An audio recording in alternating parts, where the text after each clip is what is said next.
Hello दोस्तों, आज मैं फिर से अपने यूट्यूब चैनल के माध्यम से भारतीय राजनीति पर एक विशेष चर्चा करने जा रहा हूँ।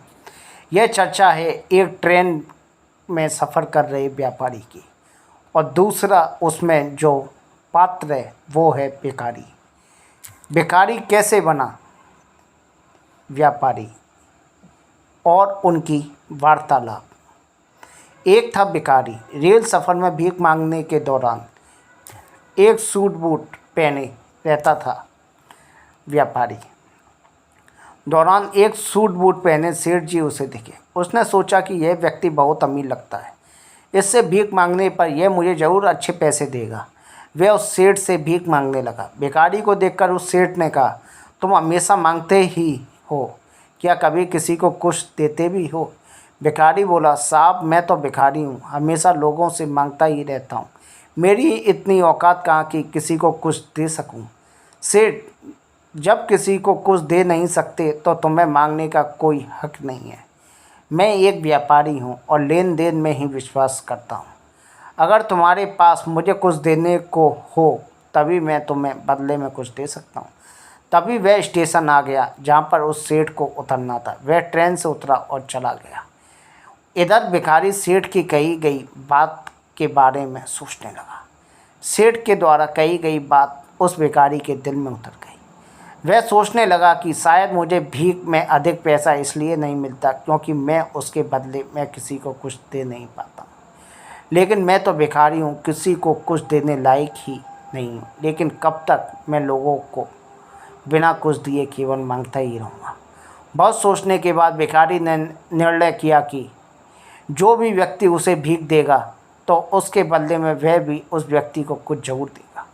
लेकिन जब उसके दिमाग में यह प्रश्न चल रहा था कि वह खुद भिखारी है तो भीख के बदले में वह दूसरों को क्या दे सकता है, इस बात को सोचते हुए दिन भर गुजरा, लेकिन उसे अपने प्रश्न का कोई उत्तर नहीं मिला।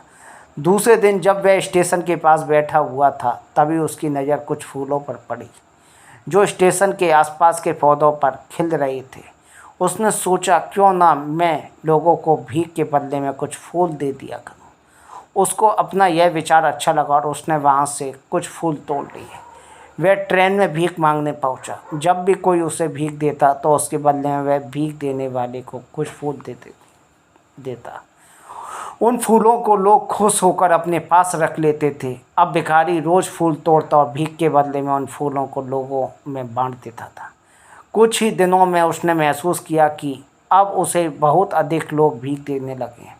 वह बहुत स्टेशन के पास के सभी फूलों को तोड़ लाता था।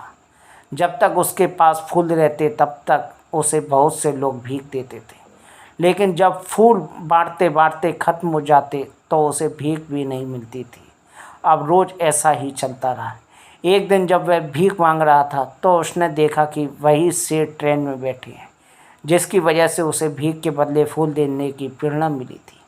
वह तुरंत उस व्यक्ति के पास पहुंच गया और भीख मांगते हुए बोला, आज मेरे पास आपको देने के लिए कुछ फूल हैं, आप मुझे भीख दीजिए, बदले में आपको कुछ फूल दूंगा।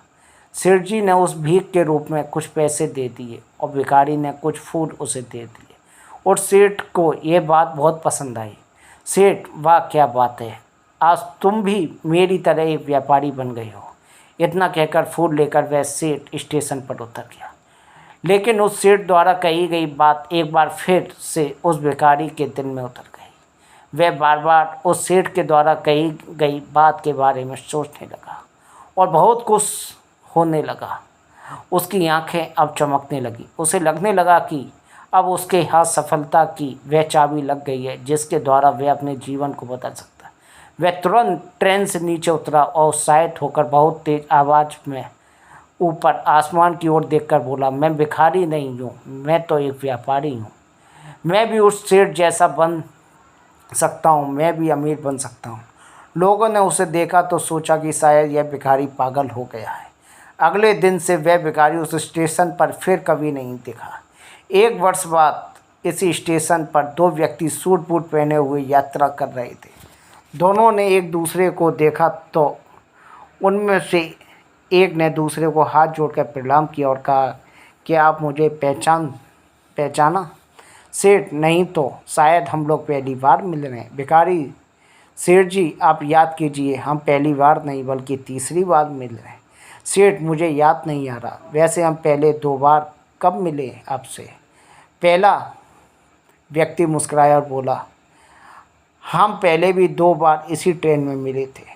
मैं वही भिखारी हूँ जिसको आपने पहली मुलाकात में बताया कि मुझे जीवन में क्या करना चाहिए, और दूसरी मुलाकात में बताया कि मैं वास्तव में कौन हूँ। नतीजा यह निकला कि आज मैं फूलों का एक बहुत बड़ा व्यापारी हूँ और इसी व्यापार के काम से दूसरे शहर जा रहा हूँ। आपने मुझे पहली मुलाकात में प्रकृति का नियम बताया था, जिसके अनुसार हमें तभी कुछ मिलता है जब हम कुछ देते हैं।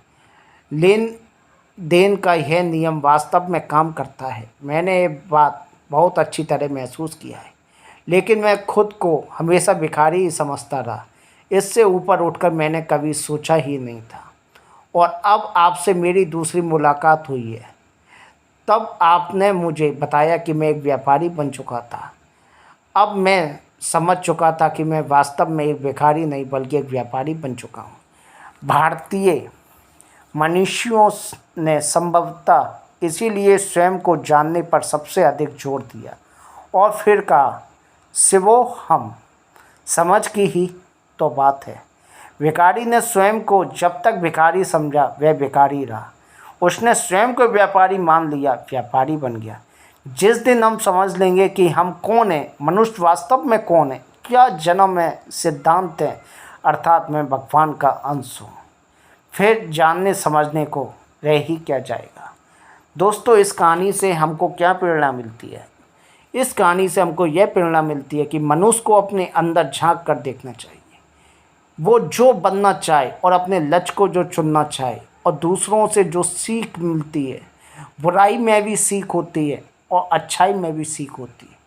संभवतः हमें उसको ग्रहण करते समय ये महसूस करना चाहिए कि उसमें से अच्छी सीख क्या होती है। इसी प्रकार दोस्तों, जिस प्रकार हम चाय को छानने से पहले हम छलनी का इस्तेमाल करते हैं, जिसमें कि चाय की पत्ती बाहर रह जाती है और शुद्धता की चाय कप में आ जाती है, प्याली में आ जाती है। इसी प्रकार हमें सामने की जब हम किसी मनुष्य से बातें करते हैं तो उसके अंदर अच्छाई और बुराई भरी बातें निकलती हैं। हमें अच्छी बातों को छान लेना चाहिए, बुराई को बाहर निकाल कर फेंक देना चाहिए। दोस्तों, धन्यवाद। इस कहानी से आपको क्या शिक्षा मिलती है आप स्वयं जानिए। मुझे इस कहानी से काफ़ी शिक्षा मिलती है और इसी प्रकार मैं आपको जागरूक करने के लिए नई नई स्टोरी लेकर आऊँगा। संभवतः हो सकता हो कि आप मुझे ज्ञानवाज कहें, हो सकता है कि आप बोलें कि ये कहानी है, लेकिन इन कहानियों से हमें काफ़ी प्रेरणा मिलती है। टाटा हो, अंबानी हो, अडानी हो, कोई भी हो, कुछ ना कुछ उन्होंने ज़िंदगी से कुछ सीखा है और उसी पर आज दुनिया में अपने नाम को उजागर किया है। संभवतः जो लोग नौकरी करना चाहते हैं वो नौकरी ही करते हैं, और जो बचपन से ही व्यापारी बनना चाहते हैं वो बड़ा व्यापार कर जाते हैं। धन्यवाद दोस्तों, धन्यवाद। आपको यदि मेरी कहानी अच्छी लगी हो तो मेरे YouTube चैनल को सब्सक्राइब करें तथा लाइक करें। धन्यवाद।